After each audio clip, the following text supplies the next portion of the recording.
And you are taking a live look over in Jerusalem right now. That is where the cabinet meeting just wrapped up with Prime Minister Netanyahu. They were discussing that potential ceasefire and hostage release deal. We've seen some protesters and demonstrators that have gathered outside, and it looks like, for the most part, they are remaining fairly calm. But if you look very closely, you can see as there are several law enforcement officers out there making sure that everything does remain peaceful. In the meantime, the House has passed legislation that would sanction the International Criminal Court for issuing arrest warrants against Israel's prime minister and other top Israeli officials.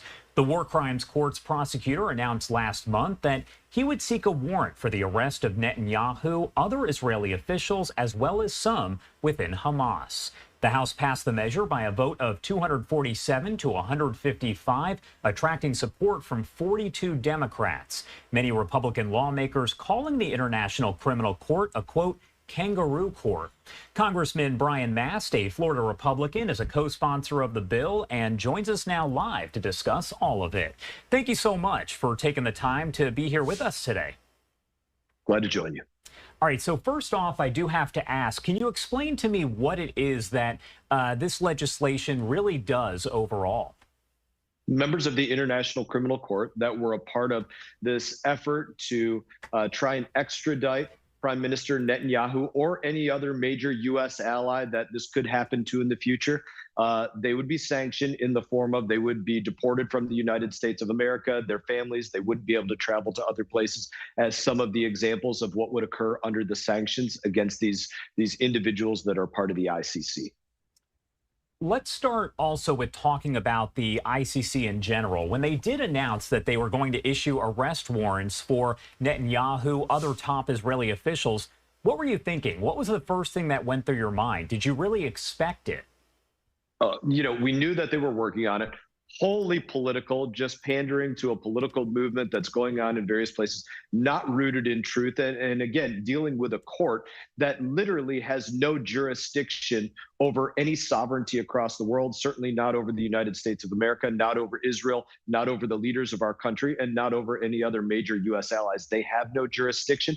And so for them to think that they're going to execute some level of enforcement against us is something that we will stand against entirely. What made you want to take action against the ICC and sponsor this? This is just another action by globalist organizations like the United Nations that are out there actively working against our major ally Israel, who was literally attacked by Palestinians, by the terrorist groups that were elected by Palestinians, literally holding Americans hostage as we speak, holding Israelis hostage as we speak, killing Americans, killing Israelis, killing others from other countries. That is the facts of the situation. This is something that we wholly need to be involved in, is making sure that this comes to a just conclusion for those that were attacked, which is Israel and Americans. Some of the critics of this measure do say that essentially it doesn't really do anything, but is it more symbolic overall? Well, any bill that goes through the House but does not also go through the Senate and is not signed into law by the president actually does nothing. That is a fact. If it doesn't actually go through all of those modes to get it to the finish line, it does nothing. It becomes simply symbolism, simply a message for people in the House of Representatives.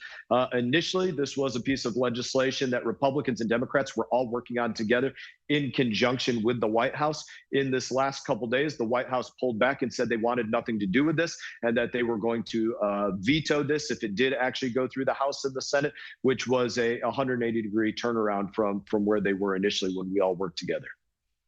What message do you have for the Senate right now? Are you hopeful that they will take this up and pass it? Yeah, I would tell the Senate this: for America and for us as legislators of America, we have to make sure the world knows that our yes is yes and our no is no, that we stand by our allies and we stand against our enemies. And this is a part of that.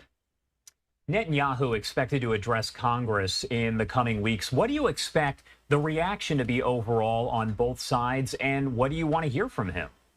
You will have large Republican support, I would say unanimous Republican support for the prime minister coming here to speak on the floor of the House to both representatives and senators. You will probably have a number of Democrats support this, but you will have a number of Democrats that will not attend, that will abstain from showing up. You will have people that are here in support, people that are here in protest. But in the end, it will be just that we have the prime minister of Israel here to speak and make the case for the attack that took place against Israel in what is justly classified as their version of 9/11.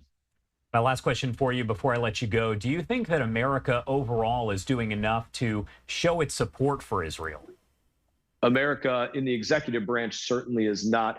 You have so many instances where this executive branch is flip-flopping back and forth from saying they're the biggest supporters of Israel to they're not going to work to ship the arms that Israel needs in order to refill the Iron Dome system that knocks rockets out of the sky or help them with offensive weapons. And that's just one example of the kind of flip-flopping that's going on back and forth. We're going to support our ally Israel, but we're also going to build a $320 million port in Gaza for the entity that is at war with our ally, our non-ally that is at war with our ally. These type of policies don't make sense at all. All right, Congressman Mast, thank you so much for taking the time to be here with us. Anything else you want to add about anything before I let you go? I would just say thank you again for asking the questions. Thank you for having me.